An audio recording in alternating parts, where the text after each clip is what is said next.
The real you is not a puppet which life pushes around. The real deep down you is the whole universe. You are something the whole universe is doing in the same way that a wave is something that the whole ocean is doing. A great Zen master said as his death poem, just before he died, "From the bathtub to the bathtub, I have uttered stuff and nonsense."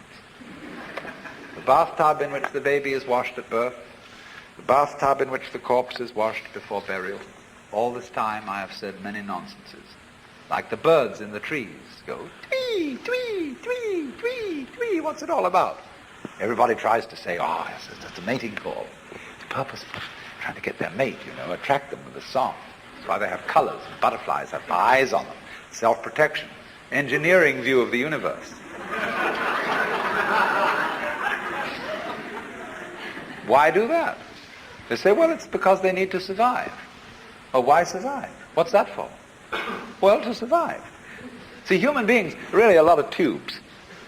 And all living creatures are just tubes. And these tubes have to put things in at one end and let it out at the other. Then they get clever about it and they develop nerve ganglia on one end of the tube, the eating end, called a head. And it's got eyes in it, it's got ears in it, it's got little organs, antenna and things like this. And that helps you to find things to put in one end so that you can let them out the other. Well, while you're doing this, you see, the stuff going through wears the tube out. And so, that the show can go on, the tubes have complicated ways of making other tubes who will go on doing the same thing. In at one end, out the other. And they say, well, that's terribly serious. That's awfully important. We've got to keep on doing this.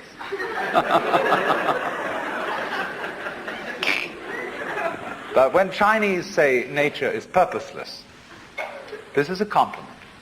It's like the idea of the Japanese have a word, yugen, and they describe yugen as watching wild geese fly and be hidden in the clouds, as watching a ship vanish behind a distant island, as wandering on and on in a great forest with no thought of return.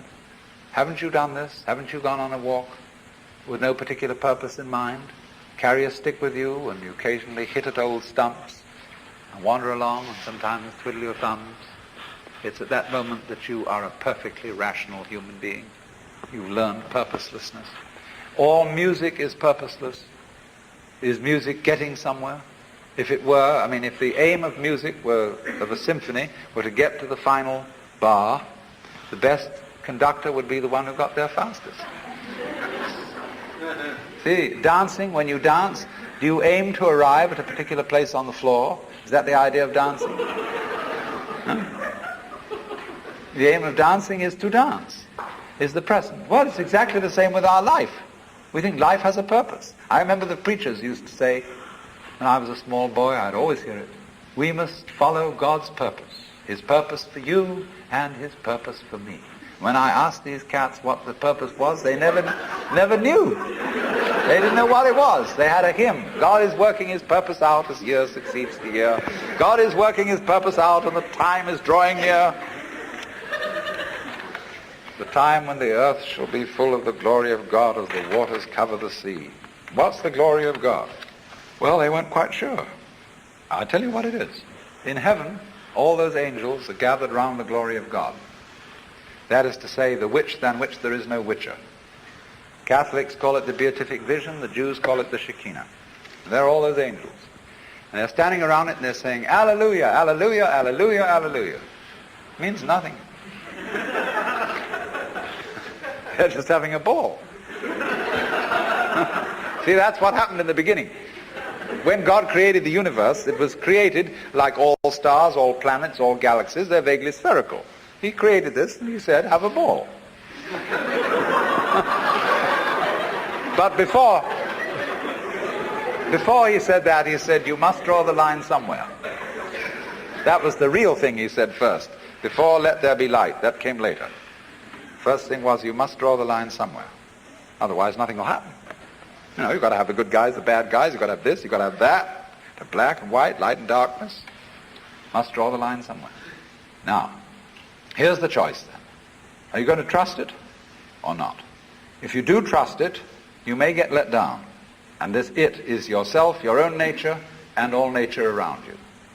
There are going to be mistakes.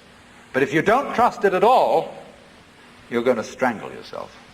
You're going to fence yourself round with rules and regulations and laws and prescriptions and policemen and guards, and who's going to guard the guards, and who's going to look after Big Brother to be sure that he doesn't do something stupid.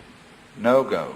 Supposing I get annoyed with somebody in the audience, and I'm going to throw this ashtray at them, but I don't want to hit my friend sitting next to that person. I want to be absolutely sure this ashtray hits that individual. And so I don't trust myself to throw it. I have to carry it along and be sure I hit that person on the head. See, I don't throw it because I can't let go of it. To throw it, I must let go of it. To live, I must have faith. I must trust myself to the totally unknown. I must trust myself to a nature which doesn't have a boss, because a boss is a system of mistrust. That is why Lao Tzu's Tao loves and nourishes all things, but does not lord it over them.